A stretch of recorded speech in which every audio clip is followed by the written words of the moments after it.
Okay, we're going to start with a major traffic alert. 2 freeway closures snowbound for your drive this Monday morning, unfortunately. Let's go ahead and take the first one full. This is I-45 north at Cypress Wood. You can see all main lanes going inbound are closed due to a fatal accident. You are going to want to find another route. You can see here, we don't have a camera right at the scene, but pay attention to your upper left part of the screen. This is I-69 east exit lines. This is actually near I-10 eastbound. There is a fatal accident there. We're told lanes are closed. This is due to a truck fire and accident. This one just coming in. We're working to get more information, but you can see there on your map, that's the area that's affected. Cheetah. Oh, Lauren. Okay, well, we are starting this morning off at least with calm conditions. Weather-wise, finally our winds did come down. They're still out of the north, but they are calm. Temperatures in the 40s and 50s. You're going to want a jacket. For the first portion of the day today, it is going to be on the chilly side. A nice mix of clouds and sun will continue right through your afternoon, so at least our temperatures today will climb to the mid-70s. We have a beautiful spring-like week with these cold, kind of chilly mornings to start the day, but then we'll end the day really nice. Coming up, we'll talk about your 7-day. Lauren, back to you. Cheetah, thank you. Closing arguments in the Derek Chauvin trial are set to begin today. There has been a lot of emotional testimony and conflicting expert opinions about the moments leading up to George Floyd's death. Marcelina Benito spoke with a legal analyst about what we can expect. That's my mother. That's my oldest brother, George.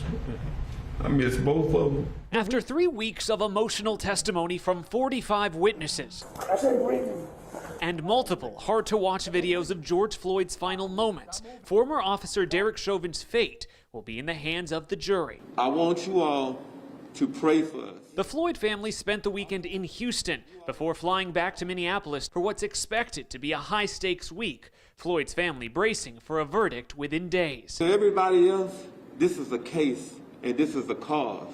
But to me, that was my brother.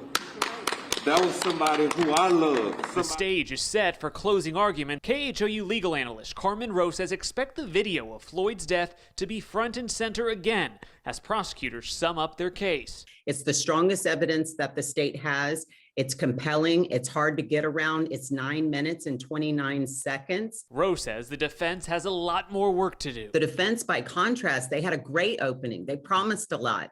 And I wanted to see it, but I never did. And that is a huge problem as they go into closing argument. I think everybody who's watching this trial knows the defense is way behind the 8 ball. The jury will weigh 3 charges: second-degree unintentional murder, second-degree manslaughter, or third-degree murder. Chauvin faces up to 40 years in prison on the most serious charge. For my money, I really think that we're looking at a couple of days of deliberation, and we should have a verdict by Friday.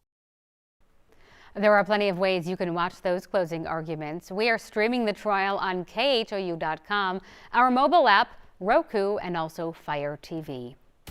Now to breaking news overnight in North Houston, where 5 people were shot and 2 died. Michelle Choi joins us live with the very latest. Michelle, what can you tell us this morning? Hey, Lauren. Well, HPD detectives still have a lot to sort through in this investigation, but the scene I'm at right now here on East Whitney is one of 2 scenes they're working this morning. They believe this neighborhood is where the shooting took place. In fact, you can see behind me, this is still a very active scene. Behind all those cars, guys, I can see several evidence markers littering the street, but about a block from here is where officers first responded to a reported shooting. Take a look at this video at this Whataburger parking lot just after midnight.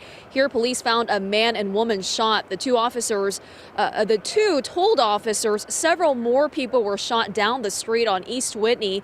They were then rushed to a hospital. Police also located a car with a bullet hole through the window. When police arrived at the second location, they found 2 men dead and another man shot. He was also taken to a hospital. Police found several shell casings at this scene and another car with a bullet hole through the window.